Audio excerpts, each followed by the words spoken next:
Whole-Time Director at Apollo Microsystems, joining us this morning. Great having you, sir. Talk to us about how demand traction has been for you, Mr. Kumar. Has it significantly increased? Because we've seen plenty of orders coming through and a larger focus with regard to defense. Are you seeing a change in environment, or it's largely steady state? Give us a pulse of that first. Thank you. Good morning. So, there is a lot of change in the environment and constantly evolving and changing for the good. There are there are several issues which were, heavily dependent on the MOD to take decisions. And, the government has been very proactive on the indigenization and a heavy push on the Atmanirbharta, for which the local industry is definitely getting benefited. And we have been there in this space for 40 years, and we have presence in almost every indigenous missile program of the country. And having a very, very deep rooted, and we are the first, company, who have been supporting, and extending our support and services to, various indigenous missile programs. We have seen the evolution of, the way the decisions have been taken by the Ministry of Defense in promoting various indigenous, products which are developed within India. And that's definitely a very good sign for every industry who's working in this space, and obviously more beneficial for companies like us who have a very long standing, in this particular industry. Okay. And Mr. Kumar, what's the sense like from an execution standpoint? Do you ramp up with regard to execution? What's the glide path with regard to that ramp up? Constantly, we are watching the trends with which the government is moving ahead, and the pace at which the government wants to move ahead in terms of promoting indigenous systems and developing as well as manufacturing the systems within the country. And in line with the way the government is looking forward, we have been constantly ramping up our capabilities in terms of the infrastructure, the test facilities, in terms of the financial capabilities, and in terms of augmenting our manpower and training of it. We are perfectly in line with that particular thing, and constantly we are ramping up our this thing. And as you have been tracking, keeping in view of the future, requirements, we have made recently also announcement that we will be further investing 1,500 odd crores on the various explosive ammunition kind of requirements. Apollo as a group would be investing over a period of 6 years. That's what is the MOU we entered with the Telangana government in the Rising Summit, which happened in Hyderabad. So, yeah, in line with all these things, we are constantly ramping up, scaling up ourselves, and a lot of future orders are also expected of, with the proactive, initiatives that are taken by the government. So, that's how it is. So, Mr. Kumar, what I wanted to get a sense in on is the DRDO approval that you just received for two, transfers of technology for laser-based DEW systems. Tell us what these technologies are all about, and how is it that you're going to be deploying them, and what kind of revenue potential really do they imply?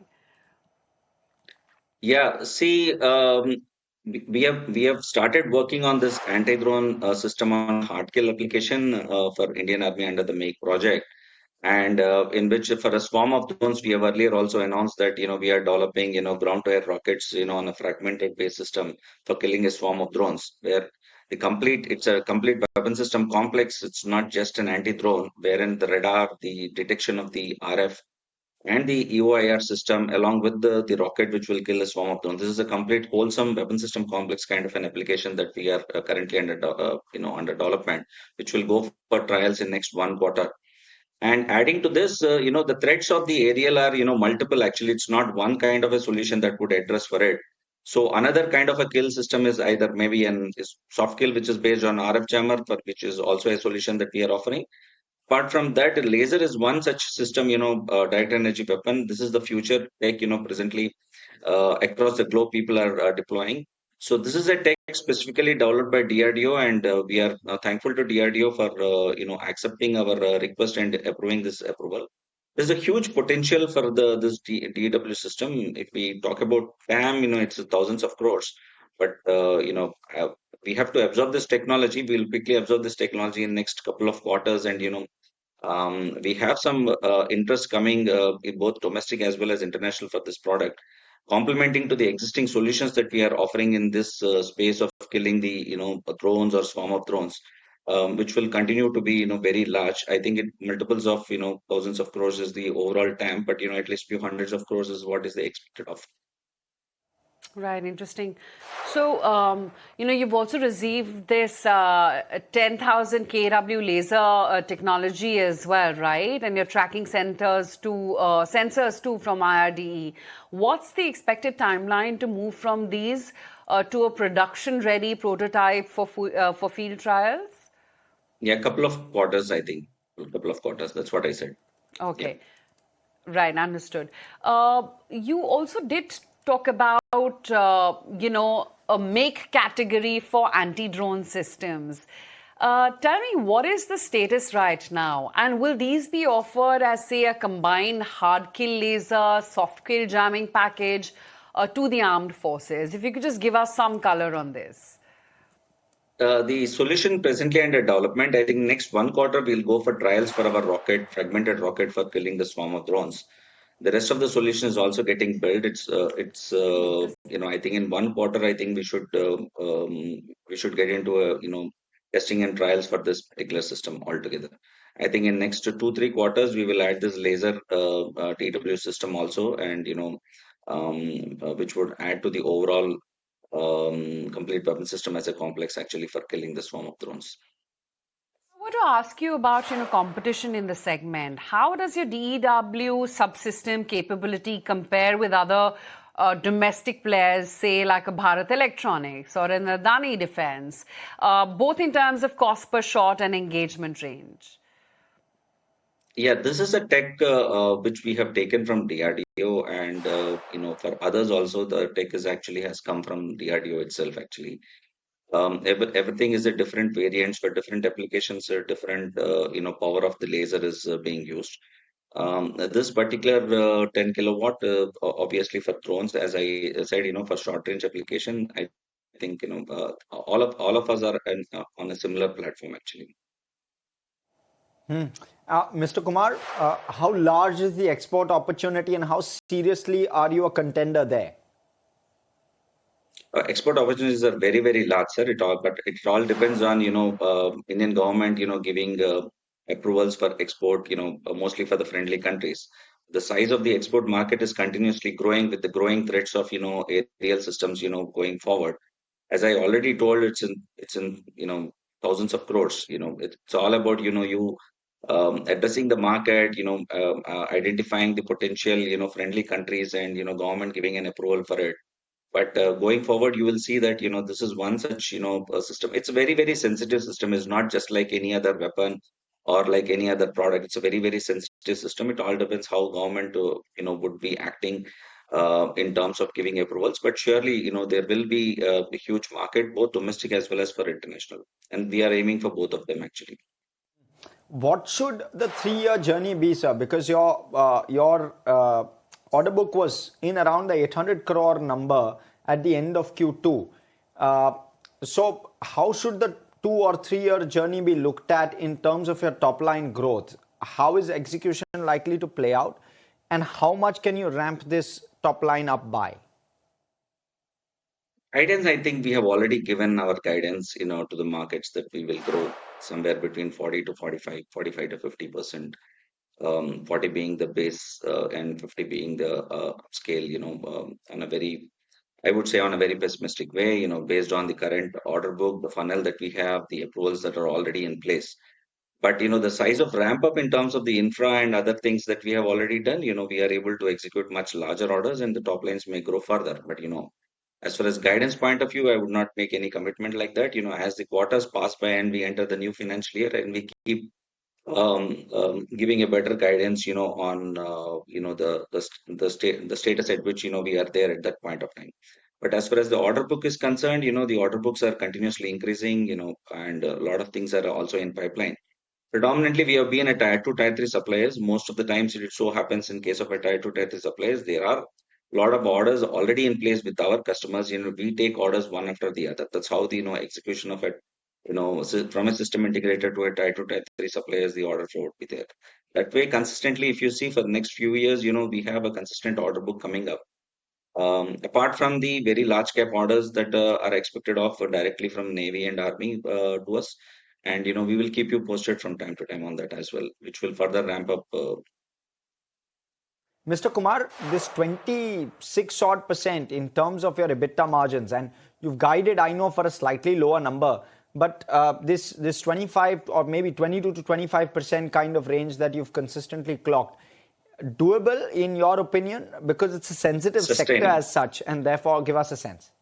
These are sustainable margins, actually. Okay. They're absolutely sustainable margins. And competition not really coming in terms of your product lines to probably dilute margins in any fashion?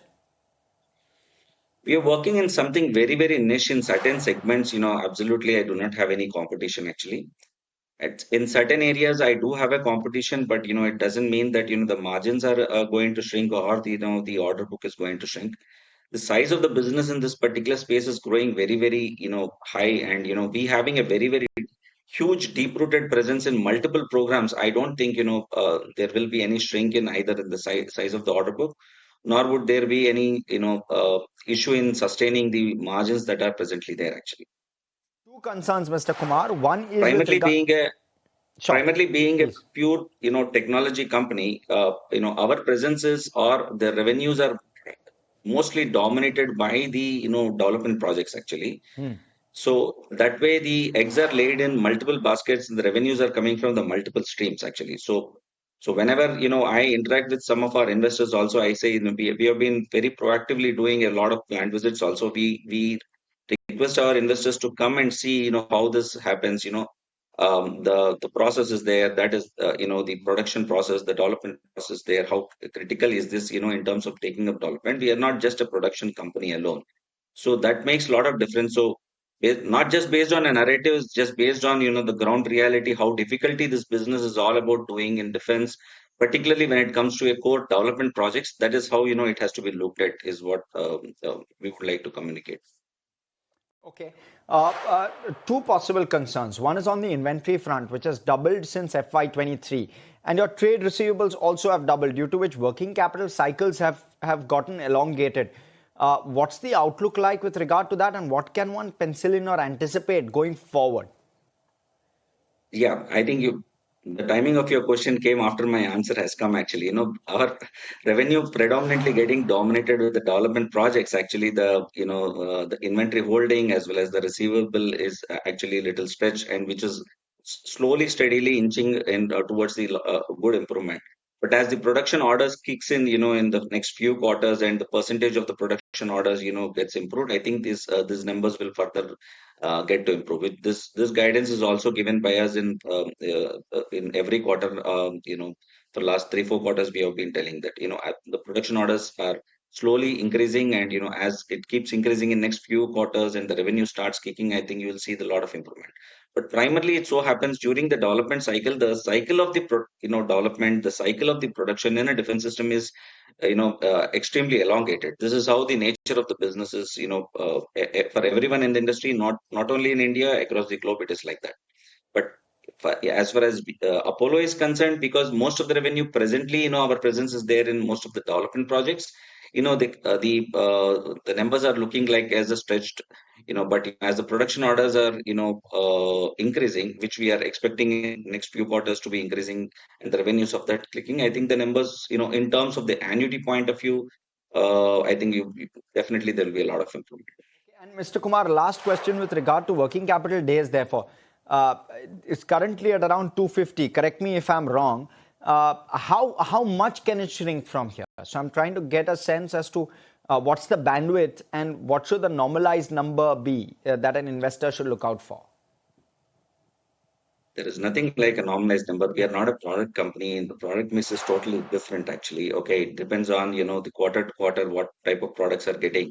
There are certain products which are or systems rather, I would say that the cycle of production is very fast. For certain things, the testing process is very, very elongated. But I will give you a much better picture, once we close with our Q4 quarters and what went and how it's going to be for the next financial year. But at present, I will not be able to give any guidance to you how this is going to, improve. But you will definitely see a good improvement, in certain things, in the days going forward. Okay, Mr. Kumar, thank you so much for joining us and giving us all Thank of you so those. much. Merry Christmas to you and all your viewers and investors. Wishing you and your entire team a very, very happy New Year 2026 as well, sir. Thank you so much for joining us. Okay, so viewers, that's of course the outlook with regard to